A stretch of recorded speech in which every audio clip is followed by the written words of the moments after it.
got the right side of the breakers. Yes, he did. Chris Van Meter in third place right now can comfortably draw in.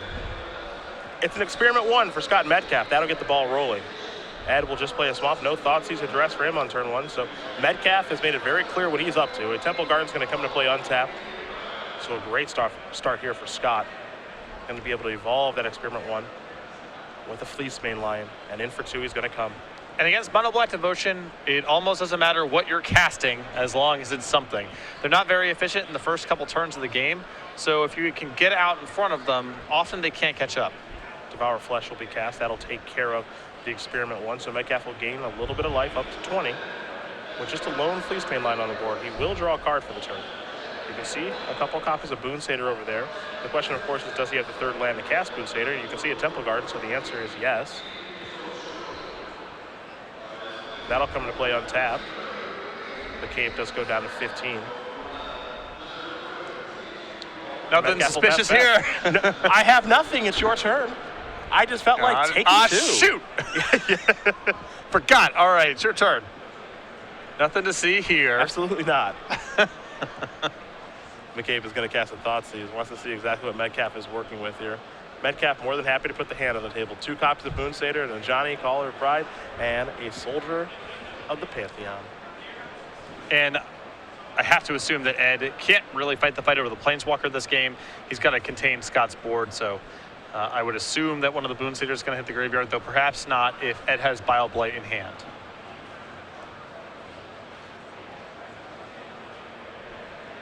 There goes the Ajani. This is another Thoughtseize. So Metcalf will put the hand back down right away again, so there goes Boon Satyr. But Ed had to take quite a bit of damage to it, and he's about to take a whole bunch more. It's one of those times where Thoughtseize, not the most effective card. Scott's hand very redundant. Attack for 6, and Metcalf down, 7. Put Metcalf down to, put Mecabe down to 4. And now there's Soldier Pantheon, so Metcalf is all in. Yep. And Ed's going to pick up his 2 lands and concede the game. The beatdowns. Oh, the beatdowns. Just cast stuff against Black Devotion. Just cast things. Does not even matter. They can have text boxes. They can not have text boxes. It's all the same because it's just a mana efficiency battle. Scott Metcalf does win game number 1 over Ed Mecabe. 3-0 aggro does win game number 1 over Mono Black Devotion. Now we take a look at the sideboards. What's Mono Black got? 2 copies of Rootborn Defenses, 2 Setessan Tactics, a Banishing Light, 3 copies of Inflicting Courage, 2 copies of Tristani, 4 copies of Skylasher, and a Reclamation Sage. I think that my first instinct would just be to present the same 60. He already has 3 Banishing Lights in the main. You can only have so much removal in your beatdown to get a deck against Mono Black. You need to weather the storm of all their removal. It wouldn't surprise me if he considered bringing in the Skylashers in place of some of his more reactive cards just to have more stuff to put into play. But I think that Scott's going to do very little sideboarding, and you can see he's already shuffling and getting ready to present for game 2. I think that it's reasonable for him to just present the same 60 he had in game 1. Looks pretty happy with his configuration here. On Mecabe's side, we have 3 Duress, 2 Doomblade, 2 Freakus Cure, and Underworld Connections, a Hero's Downfall, 2 copies of Lifebane Zombie to go along with the 2 in the main deck, 2 Drown in Sorrow, and then 2 copies of Erebos, God of the Dead. I expect to see the additional Lifebane Zombies come in here. The additional Hero's Downfall is just more removal, and those 2 Doomblades. It's interesting because there's the first tier of quality removal, the Lifebane Zombies, the Doomblade, the Hero's Downfall. We know those are coming in, those just work. A little bit further down the list, what do you do with Freakus Cure and Drown in Sorrow? There are targets in the green-white deck, but there's also Fleece Main Lions and Loxodon Smiters and so forth. So it works against a percentage of the deck, but not against others. So whether or not those cards come in is going to be predicated on how many cards in Ed's deck he thinks are bad and he wants to take out. I think that the Duress is not great in this matchup. I don't know how many copies of Underworld Connections he wants. I don't know how many copies of Nightveil Spectre he wants. So I think that's going to determine a lot of if you see sort of the second tier of quality sideboard cards coming in the matchup. I feel that a card that is very underappreciated in this matchup from the Mono Black Devotion side is Duress. You have a lot of targets against green-white. They have quite a few creatures in actual 20 creature cards, but they have a lot of spells too. 4 Advent of the Worm, 3 Ajani's, 4 Celestial Charm, 3 Call of the Conclave, and 3 copies of Banishing Light. The fact that he has Called the Conclave tips it over in my mind. I don't know if Ed necessarily is armed with this information, but Scott with a much more populate-centric build of the deck mostly contained in the sideboard, you know, the Rootborn defenses and the Tristanis, but I believe that you're right that against Scott's particular build of green-white, that Duress would be a very powerful card. Ed'll be on the play. He's happy enough with what he has, just a swamp, pass the turn back, so don't discard spell again. Metcalf, just a Temple Guard. So Mecabe will draw. Put you to the test. Put you to the test. It's a pack rat. And with no play on turn 1, if Ed has another land here, I think Scott's going to be in a world of trouble. Warburg was the draw. Mecabe already had a land. He's going to deploy a swamp. And it's that pack rat game plan now. Johnny was the draw. Well, the race is on now. We'll start by attacking. Looks like with the Voice Resurgence. Ed says, absolutely, I will take 2. Down to 18.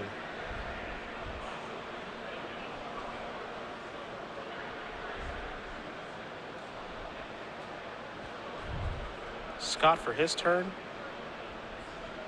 We'll play a Forest now, and there's Call to Conclave. So Centaur token is incoming. That's probably going to be it for him. And plays like this are not going to get it done for Scott in this game.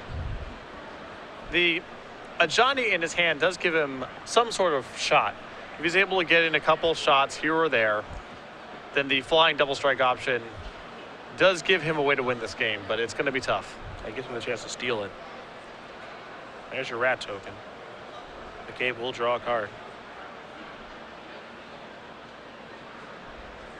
So there's a Mutavault. See the hand there, Hero's Downfall. Devour Flesh as well. But for Mecabe, it's pretty simple. It's a pack rat kind of game. What's interesting to me is if Ed is going to respect the ability of the green-white aggro deck to effectively burn him out of the game. A lot of times you're playing against green-white and you're just saying, all right, well, I can afford to go to 1, but 1's not 0.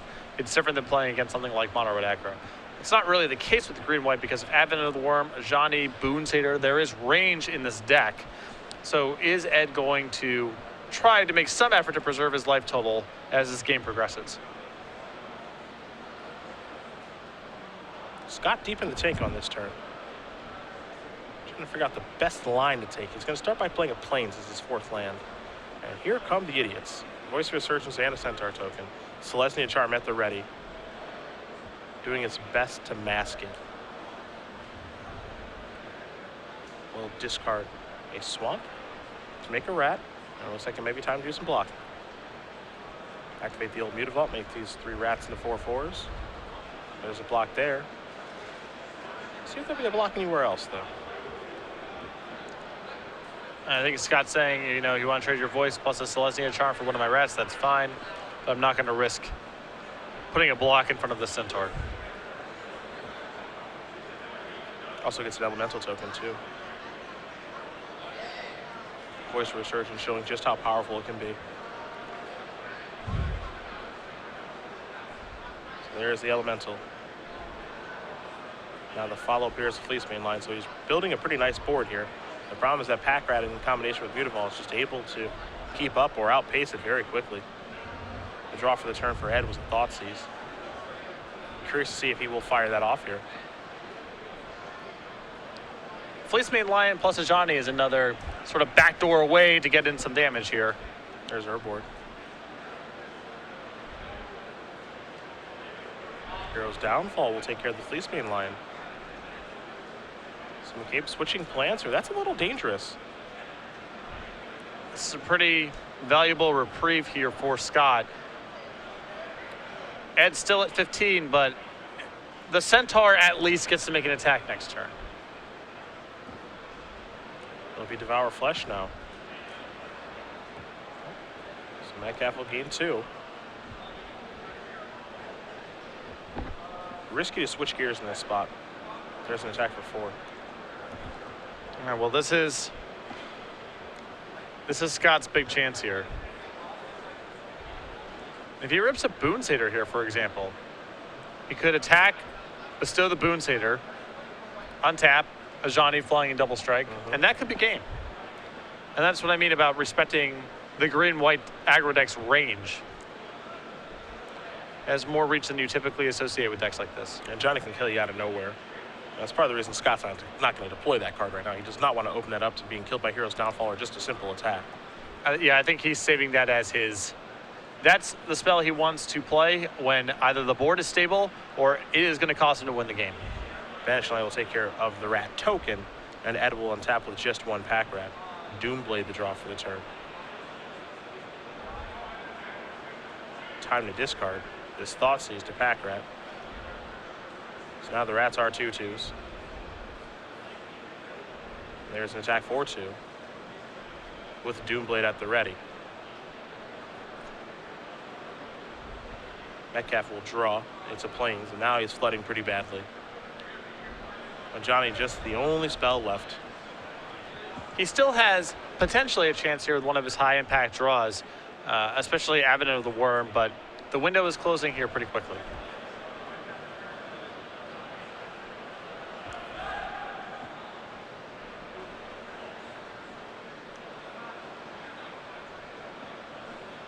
And it's one of those spots, you know, Scott can go ahead, he can play a Johnny, he can put a counter on his Centaur, and that's a clean attack, but the Johnny just dies on the way back. He can give his Centaur flying and double strike, but it's effectively the same result. And I think Scott's just trying to determine here, does he need to try to get in this 6 points of damage right now? Because imagine that Ed's hand is nothing here. You could give the Centaur flying and double strike, and if you happen to draw a Johnny next turn, then you have a kill. Yeah, that's the W. Unfortunately, this Doomblade kind of mucks all that up. That's the problem here, is Ed drew Doomblade last turn, and I think that's going to be too much to overcome. And here's the attack, and that's the Doomblade. It's a good attempt from Scott, of course, playing to win the best he can, but Ed was able to draw the answers. It's the only thing to be done there. He made the play that he could make. And discard this swamp to make a pack rat, probably fire up the old Mutavault too. Coast is relatively clear here. 2 cards in grip. Celestia Charm isn't something he really needs to be concerned about right now. So we'll see if Mecabe does fire up Mutavault and get into the red zone and make these rats that much bigger. I think the question is, does Ed even care about a Johnny, or does he want to send everything at Scott? I think in this situation, of course I'm working with perfect information, you can just ignore the Planeswalker. Get this game over with. Mutavault does go active. Now it's just time to decide where to attack. And, you know, Mutavault can't pick up the Johnny. The pack rats will come across towards Metcalf for 8 points of damage. Still a 2-turn clock. He probably has lethal either way. Now, of course, one of these rats can't attack. So we will slow one of those down. Yep. And our spotter is right on that, of course. Now, the Mutavault can attack. You know, Ed does not attack there with that. Looks like maybe he wants to. A little unsure of himself in this situation. Well, I think he just doesn't want to trade the Mutavault with a theoretical Celestia Charm. Yeah, fair enough. Oyster Resurgence to draw here for Scott. And Johnny will tick up, put a counter on that, kick the turn back. Will Metcalf still holding those 2 cards tightly. Mecabe will draw.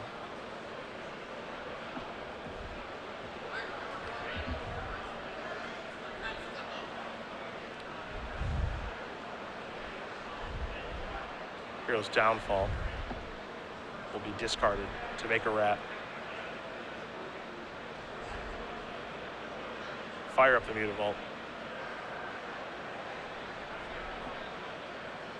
And it's Rat City. Now that rat, of course, can't attack, but it does not matter, as Ed Mecabe will win game number 2 over Scott Metcalf.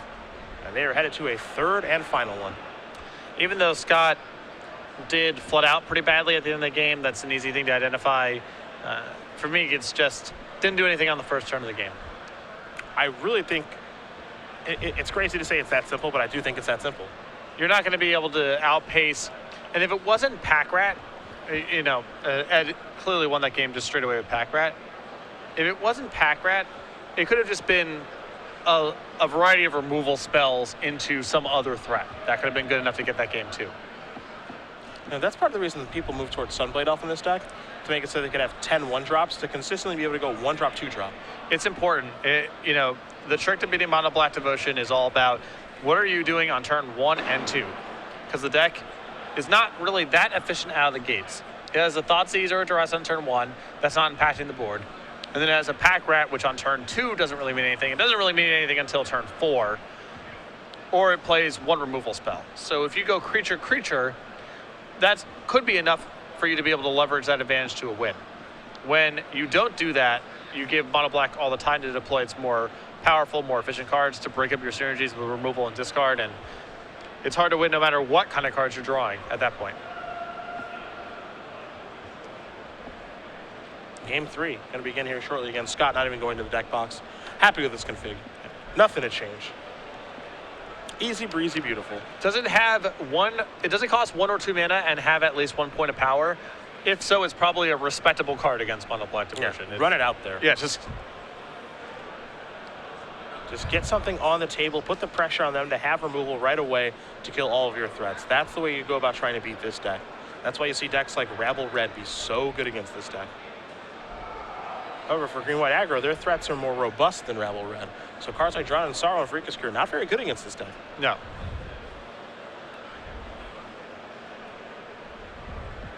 But Doom, the problem is the cost you really pick up is Lifebane Zombie. Absolutely. It's almost like this black deck is really good or something. Yeah.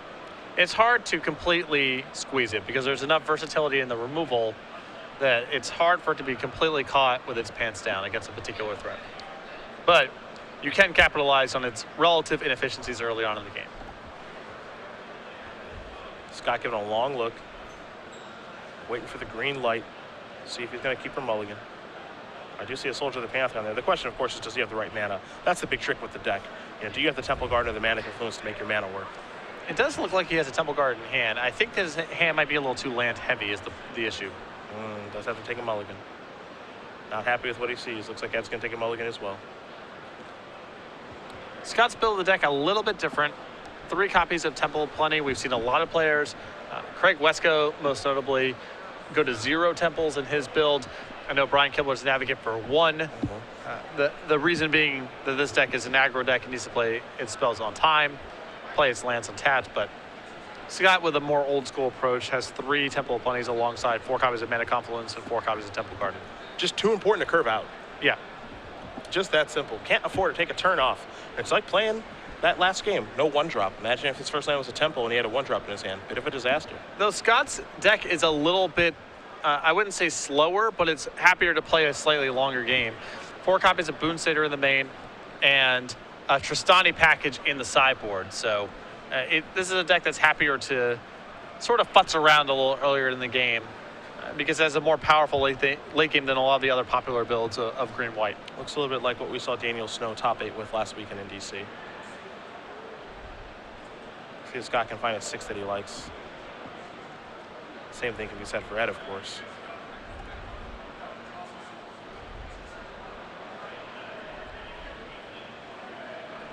That doesn't look thrilled.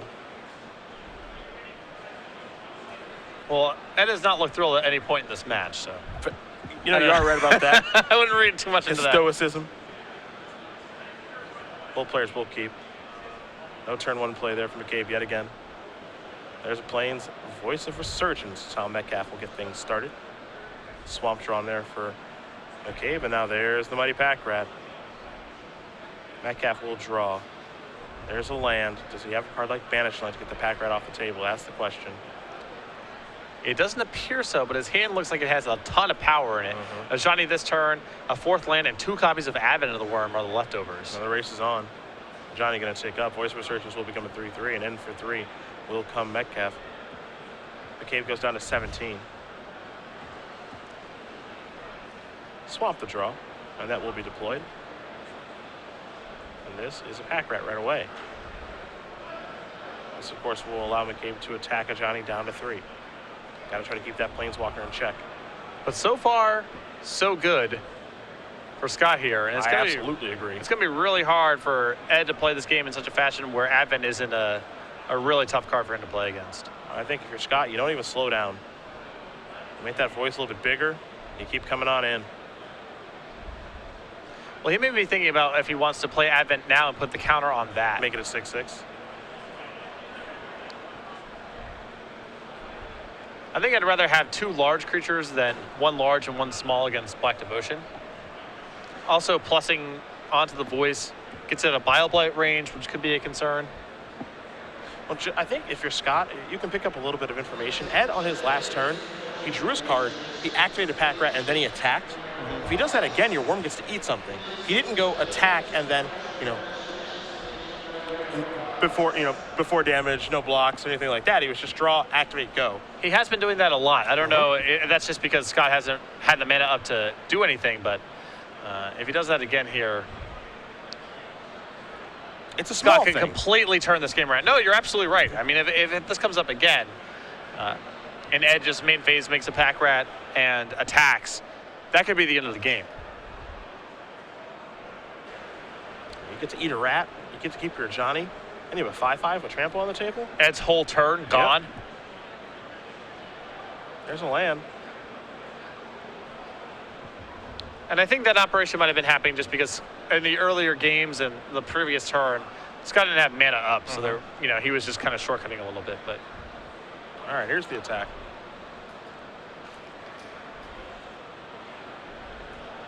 I still think he cast this thing, yeah. Make him have it.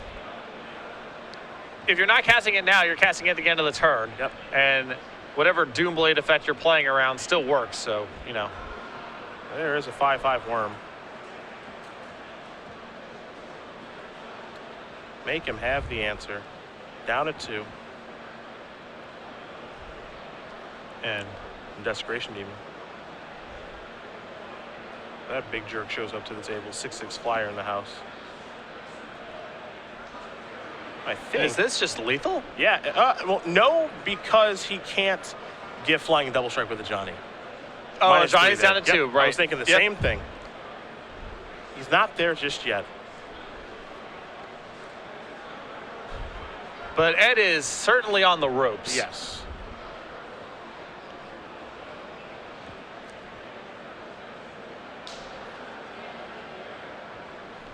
Question now is how do you make your, how do you work with your Johnny? Maybe you make a 5/5 voice. Potentially, maybe your plan here is to say, sacrifice my voice, attack you for 5, make the token from Voice Resurgence, give that +1/+1, and then have another worm. I think you just want to have as many big creatures as possible. Yeah, the thing is, I think that this is the attack that Scott has to make, but it's tough because the Desecration Demon feels like it's almost too bad to trade any of your cards with because you have so many tools to tap it and then attack for lethal the following turn. But I don't know what Scott's plan really is otherwise. So even though this attack is not great, allowing Ed to either trade with the worm or eat the voice, I don't think Scott has an alternative line, so he kind of has to make his deal with the devil here, so to speak, and allow Ed to have a pretty good block. I don't think he can say go, and I also don't think that he can, play the Advent token, the Advent in his hand, tap the demon, and attack with his 2 creatures. I don't think any of those lines are acceptable, so it just has to be something like this. 6 damage comes through. Voice Resurgence will die. Of course, the trigger will net Metcalf. An Elemental token, which will be a 2/2 for right now. Can become a 3/3 later. There's a Plains, and pass the turn back over to Mecabe. Pack Rat and Desecration Demon out there. The draw was a copy, I believe, of Bile-Blight. That one's not all that great on this board. There's a Swamp. Bile-Blight's not that shabby because Scott will commit most likely a second Advent token to the board, and then it at least dulls a lot of the damage that he can do in combat, but it's not a long-term solution to the stuff that's going on right now.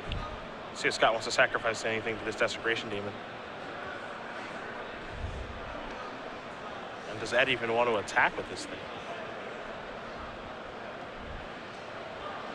Well, the Ajani is dangerous because he can give flying and double strike and also tap the demon down. Tough decision for both players, honestly. Ed just needs to move into combat for starters and see if Scott Well, makes he's already a move. put the trigger on. Oh, okay. Yeah, we're already past that point. Well, that's going to bite the dust.